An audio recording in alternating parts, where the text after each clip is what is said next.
pecinta sepak bola. Kita ketemu ini di Bola Plus 62. Oh, ini episode Perdana kita loh, nih. wey. Ayo dong, semangat juga dong warga-warga 62 ini ya. Semangat, dukung dengan cara gampang ya. Subscribe, Itu dia. share, dan juga komen. Karena banyak banget pembahasan-pembahasan yang menarik bakal kita obrolin hari ini sama Bung Winner ya. Betul sekali. Bung, ini kita akan ngobrolin Oke. banyak. Oke. Tapi jangan lupa nih, follow dulu sekarang. Follow, nggak tuh? Subscribe. Subscribe dulu nih YouTube-nya R66 Media gitu. Oke? Oke, siap.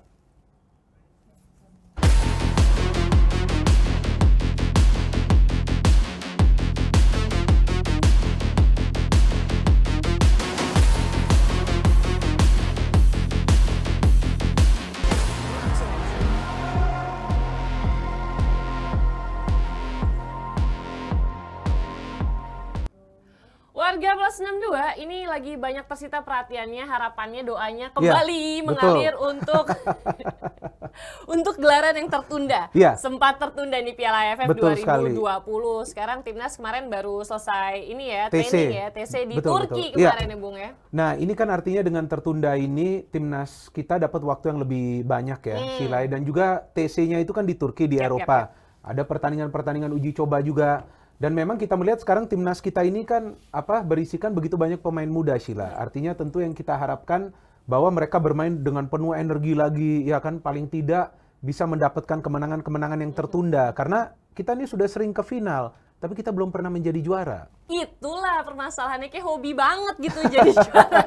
Tapi gini, tahun ini pasti harapan masyarakat meningkat mengingat skuad kita diperkuat dengan banyak, satu pemainnya Iya, muda-muda, yang betul. kedua banyak pemain yang memiliki pengalaman bermain di luar. Betul gitu ya sekali. Bung ya. Ada sekitar 6 nama kalau kita lihat yang punya pengalaman bermain di luar, dan kalau kita lihat tempatnya dia main juga solid sih Bung ya. Ada siapa ya Bung? Iya, ini kan kita lihat ada Egy yang bermain di Slovakia, kemudian ada Elkan Bagot juga yang bermain di Inggris, ada juga Asnawi kan bermain di Korsel, ada juga Abimanyu yang bermain di Malaysia, Ruiji bermain di Malaysia, dan Witan yang bermain di Polandia. Jadi sekarang pemain-pemain kita ini bukan hanya bermain di negara-negara Asia atau ASEAN, sudah di Eropa, Sheila. Benar. Nah, kamu udah pernah ke Eropa belum? Eropa udah sih. Tapi kan alhamdulillah. jalan-jalan aja. Ya masa main bola. Nah, ini main bola berat loh. Ya kan, main bola dia harus latihan hampir setiap hari, harus berjuang habis-habisan agar mendapatkan tempat. Gua aja mau jalan-jalannya susah. Ini mereka udah main bola di sana, di usia mudanya. Solid ya Nah, jadi udah ya. solid. Nih jadi mentalnya sudah dibentuk di sana. Nah itu yang menjadi harapan, tapi juga sebenarnya jadi beban juga buat mereka kan.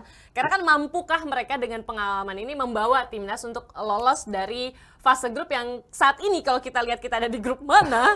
Jadi kita ada di grup B. Iya, B ini stands for grup neraka ini. berat. Berat banget ini. Betul, ini berat. Dan tadi yang kamu katakan bahwa beban atau tidak sih ini? Ya, Ini kalau- lihat kita Nah, ini di dia. grup B itu bersama dengan Kamboja, Laos, Malaysia, ada Vietnam juga. Wah, Ini kalau dibandingin dengan grup A, feeling gue sih grup A lebih ringan ya, karena hanya tapi ada ada Thailand sama Singapura dan Filipina, Thailand Singapura. saja. Ya, Filipina, Timor Leste dan Myanmar kan nggak begitu kuat. Kita sudah kalahkan Myanmar tuh Nih. di uji coba. Tapi Indonesia berada di satu grup yang baru saja nih timnas kita nih kalah di kualifikasi Piala Dunia kan, lawan Malaysia, lawan Vietnam. Memang ada Laos Kamboja, tapi jangan remehkan juga Laos Kamboja, karena Laos Kamboja juga mainnya 11 pemain nanti. Bukan 10. Kalau mainnya 10 pemain, mungkin kita udah menang sebelum bertanding.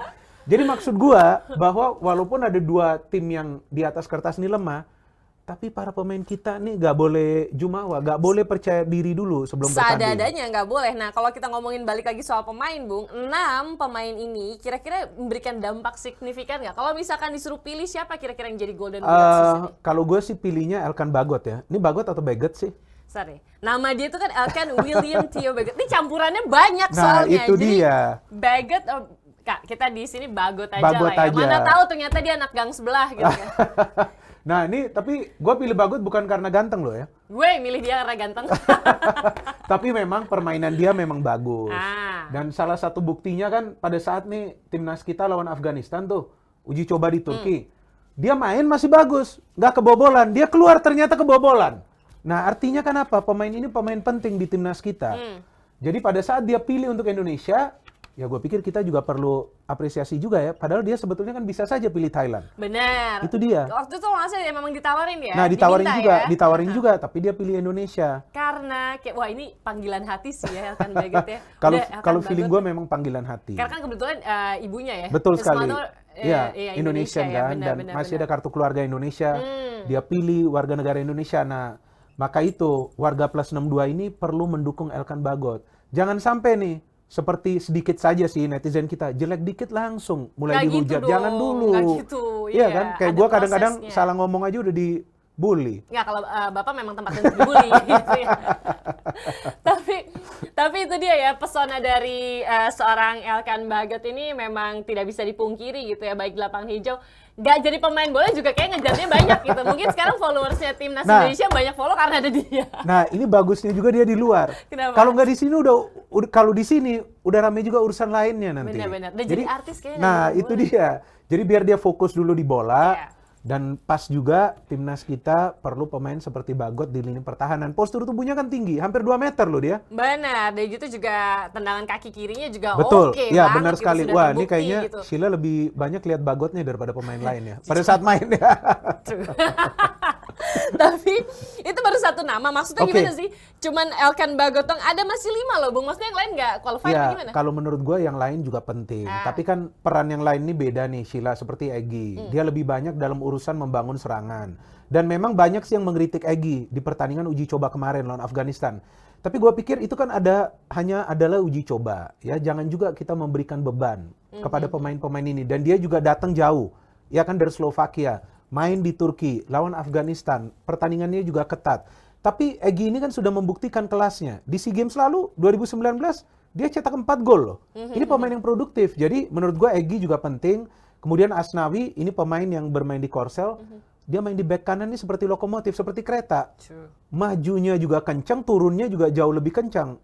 Nah, ini pemain yang paling Maju penting habis ini. maju mundur sih Bung, Iya, bukan turun. oh bukan turun ya. Naik, turun gitu ya. Kalau di lapangan ya kadang-kadang harus turun juga ke belakang. Ya oke. Terus ada ini juga, siapa? Abimanyu. Ini juga pemain muda yang di tengah. Ruiji, wah ini bukan 6 pack lagi, udah 8 pack ini pemain. Tapi Ryuji juga menarik untuk dibahas, soalnya kan Bagus. sebenarnya awalnya banyak banget yang melihat Ryuji ini satu harapan besar Benar gitu sekali, ya kan. iya. Itu worth it untuk ini nggak, Bung? Kalau gue sih belum lihat dia ya kemarin di uji coba ya, tapi gue pikir dia merupakan partner yang pas juga untuk Elkan karena fisiknya dia juga kuat. Jadi dengan fisik yang kuat dan juga kemampuannya untuk heading yang baik, ya paling tidak timnas kita tidak akan kemasukan gol dari umpan-umpan silang. Biasa kesulitan timnas kita kan tuh dari umpan-umpan silang. Nah sering kemasukan gol juga dari set piece. Dan yang terakhir nih Witan, ini menurut gue sih wonderkid ya, karena Kenapa pemain wonderkid? ini sering mencetak gol. Main di internasional dia sering mencetak gol. Lawan timnas U23 Australia, dia mencetak gol juga. Kemarin di uji coba dia mencetak gol juga. Banyak yang menilai bahwa kenapa sih dia maunya mencetak gol, kan ada striker. Ya enggak juga. Kalau striker gak bisa mencetak gol, biar pemain lain dari belakang aja mencetak gol dari lini kedua seperti Witan. Dan bagus juga mereka main di luar kan. Jadi main di luar, mentalnya juga semakin terasa. Karena masalah kita tuh mental. Bener-bener setuju banget ya. Kadang-kadang banyak kalau kita lagi nonton tuh ya kalah mental gitu Itu ya dia. dari awal. Bukan gitu. kena mental, kalah mental. Mentalnya kena kalah aja. Kalah aja. Sama dong. Tapi selain nomor ini juga kita punya pemain naturalisasi, ada Ezran juga Oke. ya. Ya, Ezra Walian ya. Memang sih kita membutuhkan striker di depan ya. Sheila, mungkin di level klub Ezra ini belum banyak mencetak gol. Tapi kita juga perlu pahami bahwa pemain itu bisa tampil beda di klub dan juga di tim nasional. Memang Ezra di klub ini sulit mencetak gol, dia juga belum banyak bermain. Tapi di tim nasional, kemarin di uji coba, dia sudah bisa mencetak gol kan. Lawan Myanmar cetak gol, lawan Antalyaspor juga mencetak gol, lawan Afghanistan hampir mencetak gol. Jadi gue pikir nih pemain seperti Ezra nih, pemain bernomor punggung 9, natural striker, inilah kekurangan kita juga di tim nasional. Jangan sampai kita mainnya nih dari sayap terus, tapi kita nggak bisa mencetak gol. Kalau hanya gerak-gerak, hanya lari-lari, ya itu bukan berarti hanya bermain sepak bola kan. Bermain sepak bola itu bukan hanya berlari-lari, tapi juga perlu berpikir, perlu juga kreasi serangan, perlu juga finishing di depan. Iya itu dia. Nah kalau kita ngomongin pemain-pemain ini, Bung, lihat deh. urutannya umur-umurnya sekarang itu gitu dia. ya. Yang tadi kita bilang isinya pemain-pemain muda. Benar. Meracik komposisi pemain muda, baik mereka fine mereka udah punya pengalaman di luar negeri, pemain naturalisasi. Tapi kan untuk dikombain sama pemain yang memang dari lokalnya juga butuh racikan yang luar biasa gitu ya. Iya, Dan betul. banyak yang mengomentari ini Sintayong ini berani ya. Cinca juga Meo. Nah, Teongsi. apa tuh artinya? Berani banget gitu dia. Nah, sepakat juga ya Sheila bahwa dia berani melakukan perubahan ini dan sebetulnya resiko loh. Resiko kalau nggak bisa perform bagaimana? Pasti dia lagi yang disalahin kan? Tapi coba nih ya, kita lihat ya, teman warga Plus 62 juga bisa lihat nih, dari penjaga gawang saja sudah muda, Riyandi. Kemudian di back, kita lihat ada Alfreanda Dewangga, ada Elkan Bagot, ada Pratama Arhan. Ini pemain-pemain muda semua nih. Kemudian kita lihat Asnawi juga. Di tengah memang ada pemain senior seperti Evan Dimas, tapi kita lihat ada Syarian Abimanyu, ada Rame Rumakik. Nih pemain yang baru main saja sudah cetak gol lawan Taiwan tuh, pertandingan playoff. Ada Witan. Di depan kita lihat ada Ezra, ada Hanis Sagara, Dedik, pemain yang juga sebelumnya bermain di AFF tahun 2018. Tapi Coach Sintayong juga tidak melupakan pemain-pemain senior. Ya, seperti Evan Dimas, kemudian seperti ada juga Ricky Kambuaya, ya. Kemudian kita lihat di back ada Farudin Arianto yang juga bermain di AFF 2018. Kenapa? Karena dia perlukan kombinasi. Ada pemain yang senior, ada Victor Igbonevo juga, pemain naturalisasi lainnya. Ada pemain-pemain yang usianya masih muda, tapi dia tidak salah lakukan ini, Sheila. Karena mayoritas pemain-pemain muda ini juga bermain di SEA Games lalu 2019. Dan timnas kita itu masuk ke final. Cuma lagi-lagi kalah lagi di final. Ini bukan karena pas Desember itu gue nonton sama anak gue. Kita tuh nontonin terus pertandingan ini. Kirain akan menang. Ternyata kita kalah lagi. Kita bukan nggak menang. Belum. Nah, ya kan? itu dia. Makanya racikannya kali ini mungkin memang dia coba seadanya yang baru, fresh grass gitu kan. Kalau misalnya dilihat dari komposisinya, kira-kira strateginya kayak gimana di sini? Kalau gue perhatikan sih strateginya tetap seperti biasa bermain compact. Artinya padat di tengah, rapat di belakang, tapi counternya akan cepat. Mungkin banyak yang bingung, kenapa sih harus main bertahan? Ya karena itu bagian dari strategi. Kalau bermain terlalu terbuka, ya dilihat dulu tekniknya ini sudah rapi atau belum. Tapi kan seperti yang Sintayong katakan beberapa kali, bahwa teknik permainan para pemain kita ini kan belum bagus. Jadi ketika dia ingin rapikan teknik permainan ini, perlu juga bermain disiplin dulu di lini pertahanan. Dan masalah kita itu kan di lini pertahanan yang utama. Benar, dan kita juga punya pengalaman ngadepin Malaysia ya. Nah, berkali-kali. Waduh, ini lagi-lagi nih berkali-kali, dan kita kalah 2 kali itu di kualifikasi Piala Dunia kan. Pelatihnya Malaysia masih sama. Nah, jadi kalau kita melihat regenerasi di timnas ini sudah bagus dengan pemain-pemain muda, ya tentu ekspektasi kita sih masih sama. Kita ingin juara. Karena bukan saja kita 5 kali runner up di AFF, tapi di SEA Games juga sudah lama kita tidak menjadi juara, Sheila. Jadi ekspektasinya nih sama, bahwa kita ingin menjadi juara. Tapi kita juara loh, Bung. Gelar 5 kali berturut-turut jadi runner up itu prestasi. Ya, warga 62 tetap harus bangga dong ya, namanya prestasi. Yang runner up juga nggak gampang. Ya, artinya untuk masuk ke final itu kan nggak gampang. Iya kan, prosesnya itu kan panjang untuk masuk ke final. Cuma itu dia, seperti yang tadi kita diskusi ya, bahwa mental. Apakah itu kena mental atau kalah mental ya sama aja kan. Artinya mental ini harus kuat. Mental harus kuat itu seperti apa? Pelatihnya harus kuat. Pelatihnya ini harus keras. Keras dan punya mental yang bagus gitu ya. Nah, untuk pendidik. Gaya-gaya didikannya Sintayong juga berbeda dengan yang sebelum-sebelumnya. Dia sangat-sangat amat disiplin banget gitu kan ya. Nah, kalau gue perhatikan sih, Sintayong nih seperti kepala sekolah gue sih dulu.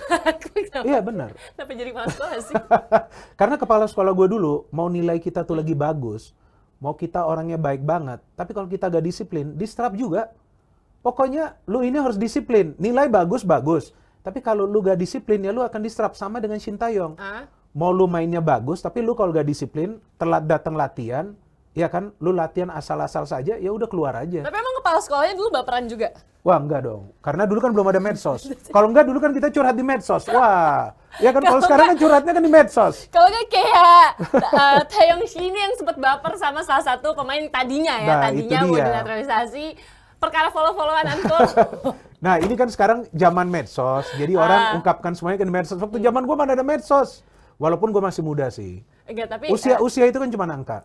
Tapi pekerjaan boleh, pelatih sepak bola gitu Iya, ya. iya, iya. Mentalnya kayak drakor nggak sih? Gak bercanda Taeyong sih. Jangan lidah. Oke.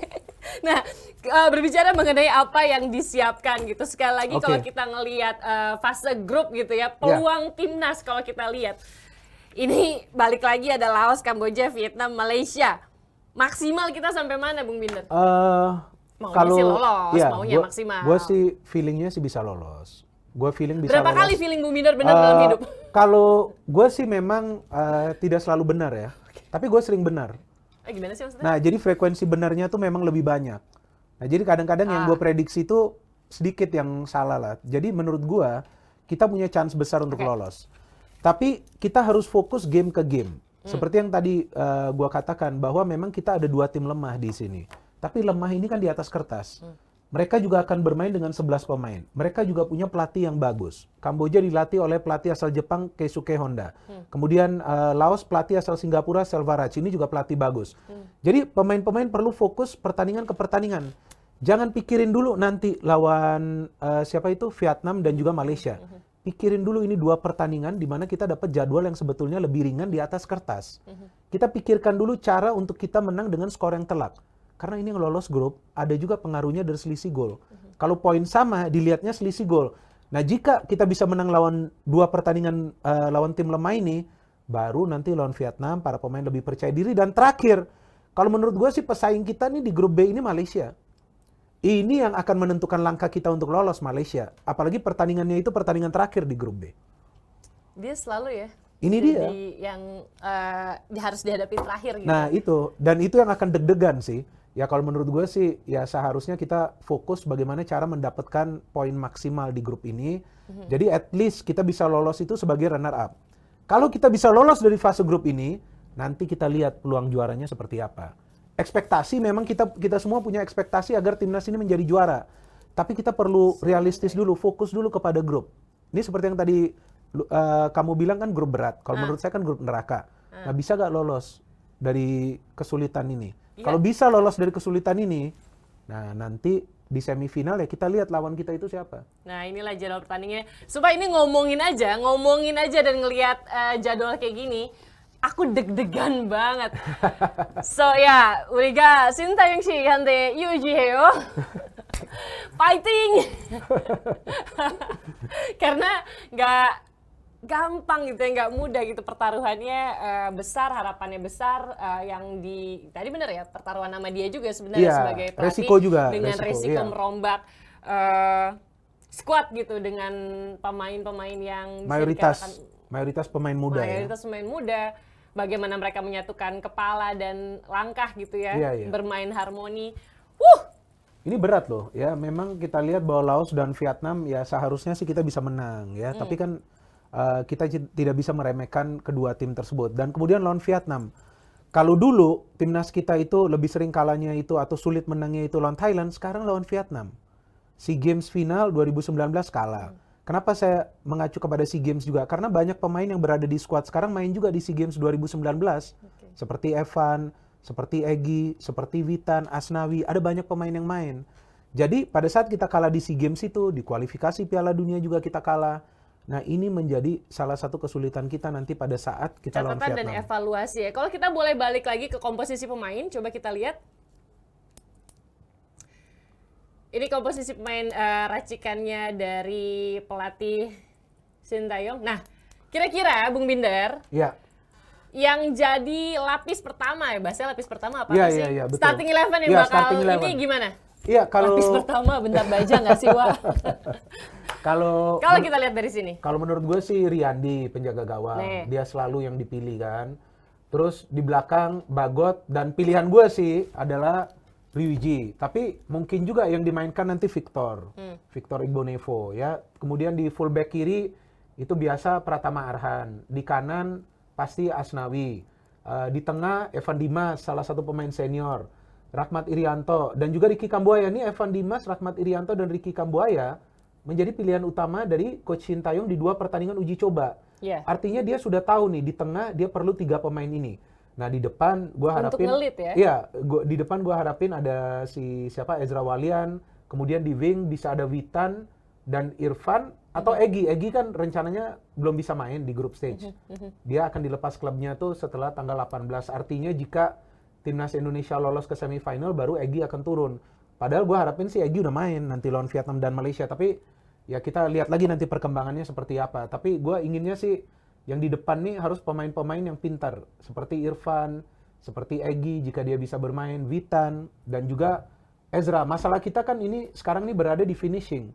Dari peluang yang sedikit seharusnya kita bisa mencetak gol. Oke, menarik ya kalau misalkan tadi Bung Binder sebut juga beberapa kali memang Witan, Ezra sama Baggett akan menjadi 3 pemain yang akan disorot gitu ya. Iya, Bahkan iya. bisa dibilang Key player mereka ya. key player Key atau player. pemain kunci. Mungkin kita bisa ada kita lihat profil mereka sebagai pemain kunci. Jadi 3 pemain ini memang Di masing-masing lini. di ya. masing-masing lininya itu diharapkan bisa membawakan perubahan atau warna yang berbeda dari gaya permainan timnas Indonesia kali ini. Ini Witan ya. Nah ini yang tadi gue jelaskan ya, bahwa ini pemain yang rajin mencetak gol. Dia juga pergerakannya aktif ya, sering mengecoh para pemain tim lawan. Dan dia menjadi salah satu pemain yang bisa memecahkan kebuntuan saat memang striker tidak bisa mencetak gol. Usianya masih muda tapi dia sudah bermain di Eropa dan pemainnya bekerja keras. Nah di sini yang gue suka tentang Shin Tae-yong ya, bahwa dia melihat pemain-pemain yang memang bekerja keras itu dan juga bisa memberikan kontribusi akan mendapatkan tempat di line up. Dan ini Evan Dimas, kita tahu pemain yang sudah cukup lama membela tim nasional ya, dia jadi leader lah di lini tengah. Dia pemain yang pernah Yang menjadi masih bisa diandalkan iya, ya. dia pernah menjadi juara di usia kelompok lainnya U19. Tapi ini banyak yang mempertanyakan sebenarnya Bung Binder. Jadi Evan Dimas ini sekarang banyak yang mempertanyakan apakah Benar. masih di masa kemasannya, Nah. apakah dia masih punya mojo, karena beberapa waktu yang lalu ini lepas dari lapangan Betul. hijau, Iya. banyak yang sempat mengira dia tuh kena star syndrome waktu itu. Iya, kalau menurut gua sebetulnya Evan Dimas ini kan mengalami sedikit kesulitan pada saat dia sekarang perlu bermain dengan pola permainan yang berbeda. Jadi dia juga membutuhkan waktu untuk tune in dengan cara permainan yang diinginkan Shin Tae-yong. Tapi memang penampilan dia belum konsisten, but he can still That's deliver. the things. Artinya dia masih bisa diandalkan, apalagi dia mencetak gol di playoff, dan memang sepertinya dia ini yang akan menjadi pemain yang lebih banyak stay di tengah. Tidak akan banyak melakukan pergerakan, tapi Ricky Kambuaya, dia adalah pemain yang akan lebih banyak bergerak. Memang di pertandingan uji coba kemarin, dia dianggap kurang kencang atau kurang cepat. Tapi saya pikir leadership-nya tetap dia dibutuhkan. Oh, jadi kalau menurut Bung Binder masanya belum habis ya? Belum. Dia masih 26 tahun jika saya tidak salah. Masih 26 tahun. Masih banyak waktu untuk Evan Dimas. Tinggal dia perlu tetap saja ya dengan energi yang tinggi. Dan dia perlu bermainnya lebih sinkron lagi dengan para pemain muda itu. Jadi jangan sampai dia itu tidak bisa mengimbangi kecepatan dari para pemain muda. Oke, itu dia beberapa pemain kunci tadi yang sudah kita bahas. Nah, sekarang dari gelaran yang tentu kita akan nantikan banget Oke. ya, bener-bener ya. Iya, iya. Mudah-mudahan kita memang mendapatkan sebuah sajian gelaran yang bagus dengan tim yang luar biasa, racikan dari pelatih kita, Iya. Shin Tae-yong. Nah, itu tadi dari luar, sekarang kita mau balik ke sepak bola dalam negeri Oke. yang nggak kalah panasnya. Ya, Wah. nggak kalah panas nih. Selalu rame ini. Selalu ramai, kenapa? Karena yang ada di top posisi itu bisa, wah masih jungkir balik sekarang ya. Iya, perubahannya terjadi begitu cepat ya. Dan terlihat bahwa satu kekalahan saja bisa menyulitkan tim tersebut untuk bangkit, Sheila. Jadi kalau gue lihat nih Liga 1 musim ini jauh lebih ketat ya. Ini dia klasemen sementara dari Liga 1, 10 besarnya, di mana ada Bayangkara FC yang masih memimpin. Kita lihat Arema harus turun di posisi ketiga, dan Bali ya. Bali, Ada Persija Jakarta, Bung Binder, Persija Jakarta. Ada di 9 untuk sementara Yes. ya. Untuk sementara langsung ditambahin ya? Ya, untuk sementara. Karena gitu, kan oke. musim masih panjang Ya, ya. ya, Kita ya, masih ya, akan ya. memasuki putaran kedua. Tapi yang di atas ini tuh ya, Persib, Arema, Bayangkara, Bali, selisih poinnya tipis-tipis tuh. Kemudian Persebaya dan Borneo, Sheila, Borneo ini dalam 5 pertandingan terakhir menang terus. Dia dari papan tengah bisa masuk ke papan atas. Jika dia pertahankan tren ini, dia akan bisa bersaing untuk menjadi juara. Jadi kalau kita perhatikan nih tren kemenangan tim-tim lain yang bisa sebelumnya menang 5 kali berturut-turut itu selain Borneo adalah Persib. Maka itu Persib berada di atas. Ya, kita lihat Bayangkara, Persib, Arema, dan terlihat tim seperti PSIS yang sebelumnya berada di atas. Itu dia, kita lihat sudah turun ke papan tengah, ke peringkat 7 lah ya. Konsistensi menjadi kunci dari Iya. penampilan tim-tim ini sebenarnya di Benar. gelaran Liga 1 gitu, karena memang tadi seperti yang Bung Biner bilang masih banyak sekali Pertandingan ke tersisa, depan. dan bagaimana mereka bisa tantangannya adalah bermain konsisten gitu ya Bung Iya, ya. dan juga kan jendela transfer akan dibuka nih sebentar lagi. Tentu tim-tim yang kesulitan sekarang untuk perform bisa menambah pemain. Nah, salah satunya saya pikir adalah Persija yang tadi kamu bilang kok masih ada di bawah nih, masih ada di peringkat nomor 9. Ya tentu mereka membutuhkan pemain-pemain baru. Bisa jadi nanti manajemen akan mengontrak pemain-pemain baru saat transfer window dibuka. Ada yang menarik juga yang bisa kita perhatikan Arema FC di sini Bung Iya. Binder, apalagi kan dengan suntikan semangat support baru. Baru, iya. Arema kan subur. Tapi nyatanya belum ada di posisi puncak, sekarang Bung Binder ada posisi 3 tadi dia. Kalau menurut gue ini sudah cukup bagus dari Arema FC, dan gue pernah jelaskan di platform satu lagi sih bahwa ya Arema FC ini tim yang merata, skuad mereka dalam, pelatihnya bagus, pemain-pemain asingnya berkualitas, kipernya tuh penjaga gawangnya satu-satunya penjaga gawang asing.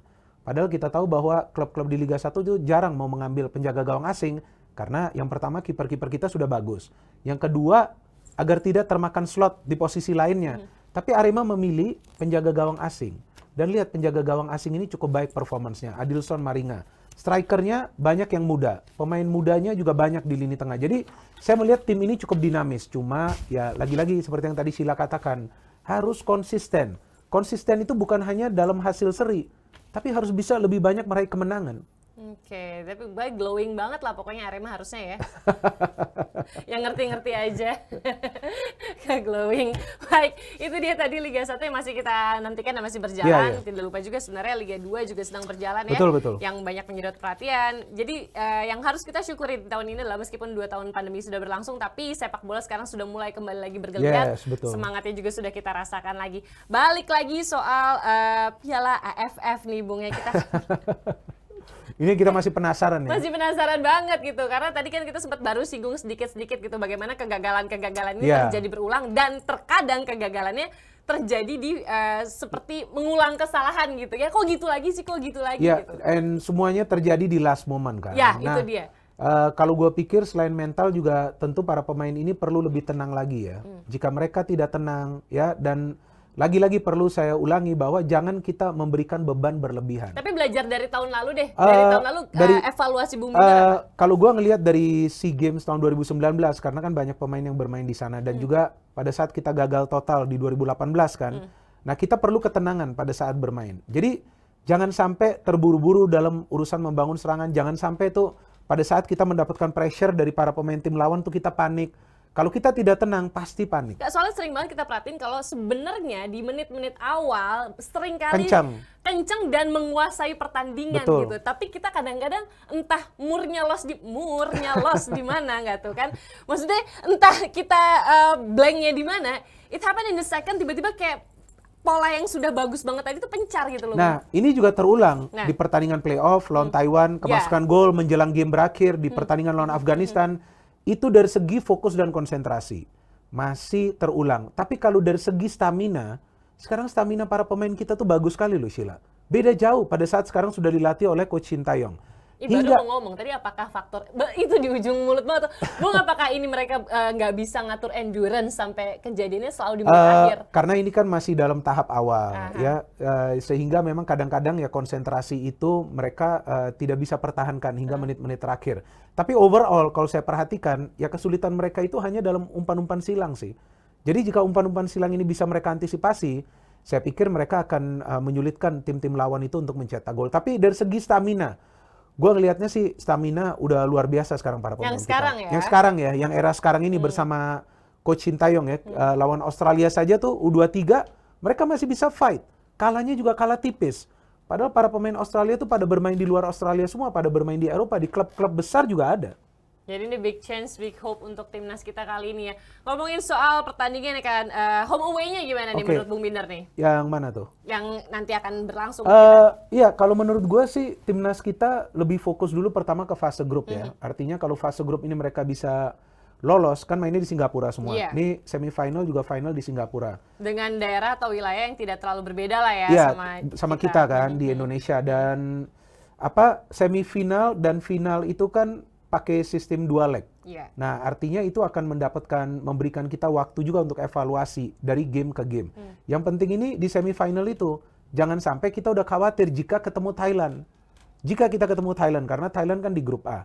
Ya, fokus dari para pemain itu bagaimana mereka bisa mengembangkan permainan mereka di lapangan. Hasil akhir otomatis akan ikutin, ya. Jadi perjuangan mereka itu yang paling penting di atas lapangan.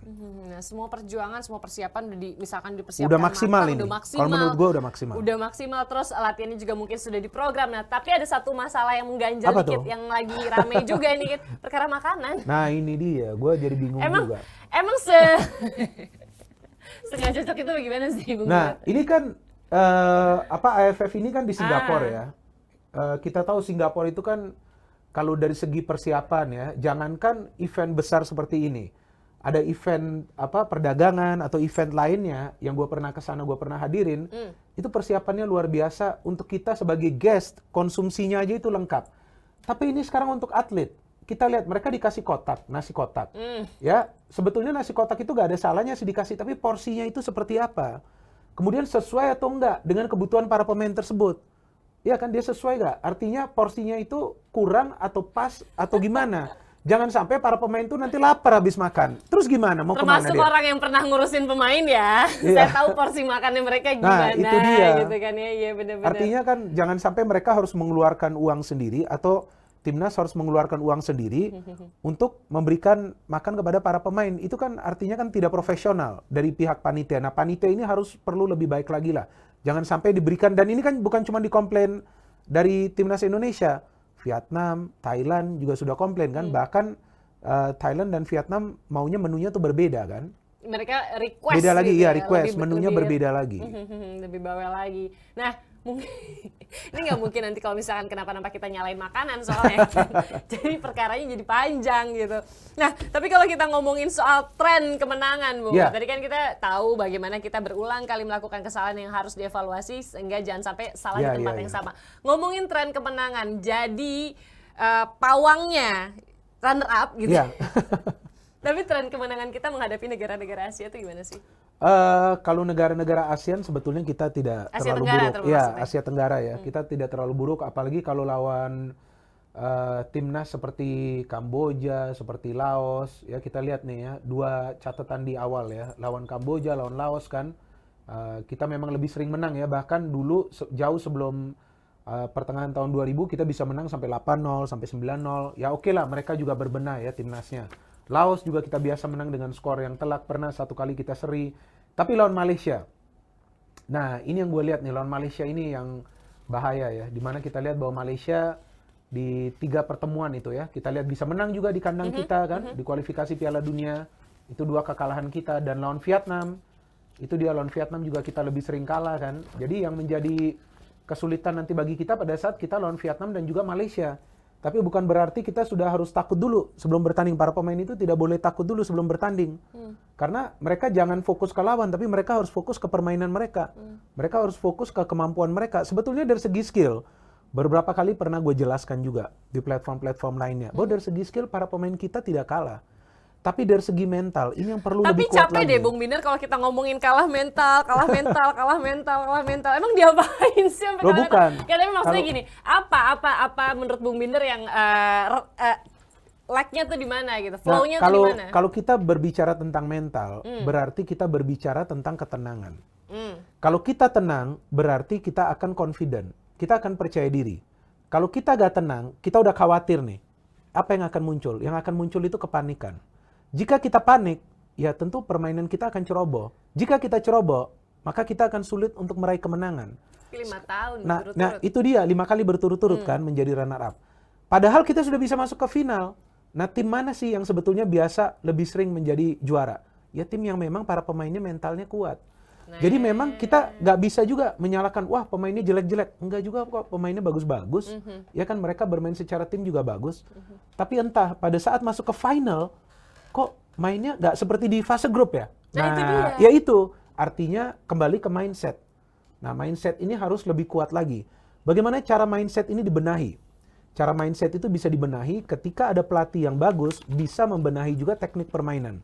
Ketika teknik permainan itu sudah rapi, tentu kesalahan itu akan cenderung berkurang.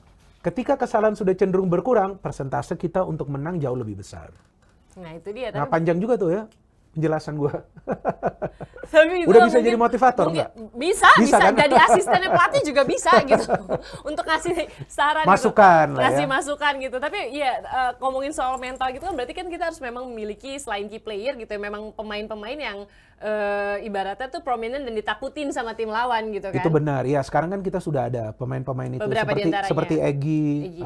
Ezra Walian, kemudian kita ada juga siapa itu di tengah seperti Ricky Kambuaya. Dia kan sekarang sudah mulai bagus mainnya. Ya, tim-tim lawan juga pasti memperhatikan juga sih key player dari kita dan gue pikir sih ada baiknya juga nanti Coach Sintayong juga melakukan rotasi. Karena 2 game di awal ini kan kita lawan tim lemah. Jadi jangan sampai kita ini keluar all out lawan 2 tim lemah ini. Tahu-tahu nanti lawan Vietnam, lawan Malaysia, nah terganggu tuh. Iya kan? Nah jangan sampai juga. Ya tentu itu adalah tugas dari pelatih. Cuman ya kita kan hanya berpikirnya secara game plan ya. Artinya secara game plan juga perlu waspada. Karena terakhir itu pertemuan kita lawan 2 tim kuat di grup ini. Yang memang juga diunggulkan untuk lolos. Sedangkan yang bisa lolos cuma 2 tim dari grup ini. Itulah. Jadi jangan sampai di awal ini diforsir, ternyata nanti 2 game terakhir, wah kita kelabakan lagi. Nah itu dia, ketenangan dia. itu sebenarnya harus ada di strategi perencanaan atau game plan Itu itu dia, kan. game Jadi plan-nya yang itu. tenang itu sebenarnya bukan pemainnya aja, tapi sebenarnya Dari tim. pelatih juga juga. harus tenang juga untuk Harus tenang. merencanakan semua. Jadi strategi atau rencananya itu harus sesuai dengan lawan yang akan dihadapin. Jadi kalau di awal ini memang kita melihat di atas kertas nih lawan yang mudah, ya mungkin startingnya itu pemain-pemain yang memang inti. Tapi jika sudah unggul jauh, tentu dia akan lakukan rotasi. Tariklah pemain-pemain intinya. Nanti second match mungkin rotasi yang dilakukan. Menarik deh, ngomongin rotasi, menurut Bung Binder rotasi siapa sama siapa nih yang bisa jadi membackup? Iya, gue sih harapkan ada Yang harusnya sebenarnya nggak ketemu bareng ya, nggak Betul, ketemu betul. main satu. Nggak akan konflik lah. Satu apa? posisi. Iya, Satu betul. posisi. Kalau gue sih pengennya sih di depan ya. Seperti Ezra, Yudo, dan juga Dedik itu dirotasi. Jadi ketika rival kita menonton pertandingan kita, mereka juga sulit menghafal pergerakan striker kita. Karena marking mereka pasti akan ketat. Sebab kita pakainya satu striker kan. Striker murninya itu kita pakai satu. Kemudian di tengah, ya mungkin juga bisa ada rotasi yang dilakukan antara Evan Dimas dengan kita lihat di sini ada Ramai Rumakek, ya kan. Ada juga Yabes Roni mungkin nanti yang bisa bermain di depan. Rotasi-rotasi ini sangat penting dan juga di lini pertahanan. Ada Victor Igbonevo, ada Farudin yang bisa silih berganti diganti, Ruiji Utomo, Elkan Ruiji Bagot, ya.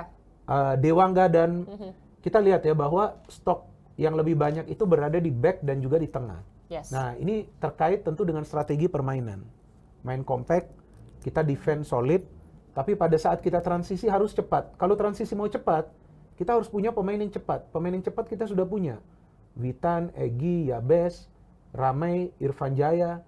Pemain yang untuk break kita sudah punya. Rahmat Irianto, kita punya juga Kadek Agung, ya kan? Pemain yang bisa menyerang dari tengah juga kita sudah punya. Evan Dimas, Ricky. Jadi ini sebetulnya komposisi pemainnya merata ini, Sheila. Kalau Pede kita, banget ya sebenarnya kita kalau ngeliat Itu dia. komposisi pemain sih pede untuk pede banget. fight gitu. Iya, karena ini generasi kita yang sekarang mulai muncul ke permukaan, mereka diberikan tanggung jawab untuk membela tim nasional senior. Mereka tidak akan bermain lagi di level junior sekarang, tim nasional senior. Artinya tentu beban mereka juga ini tidak ringan. Yes. Tapi kita jangan menambah beban.